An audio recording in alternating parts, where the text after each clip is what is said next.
call. Andrew Williams. Thank you, Mr Speaker. I take a call on this bill on behalf of New Zealand First, and what a pleasure it is this time to be able to speak after Dr Paul Hutchinson rather than before.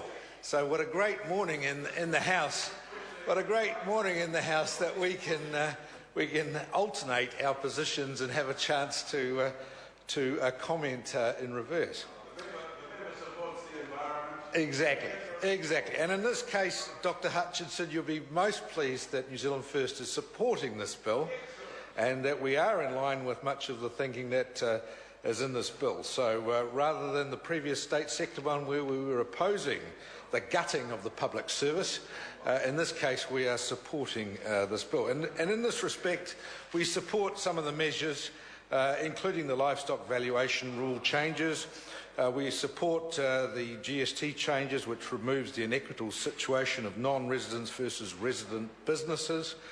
We support that this bill provides tax deductibility for expenditure on trees and plantings for erosion, shelter and water protection purposes. And as Dr Hutchinson just said, this is a good measure because increasingly with our changing climate and the situation where we're having increasingly erratic weather conditions, we certainly do need to be very mindful of the significant erosion that's occurring around New Zealand, and therefore tax deductibility to farmers and others, of course, in terms of planting of trees and shelters and water protection purpose plantings is all good for the environment, and it does help to mitigate some of the adverse effects that are occurring in the environment.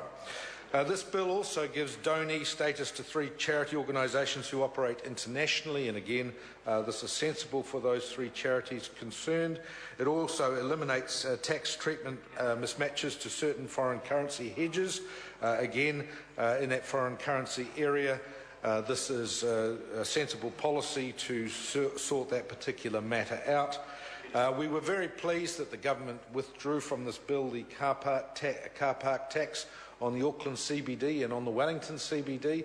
Those were a nonsense, and again, those were going to cost in the order of something like $30 million to secure $17 million in tax revenue.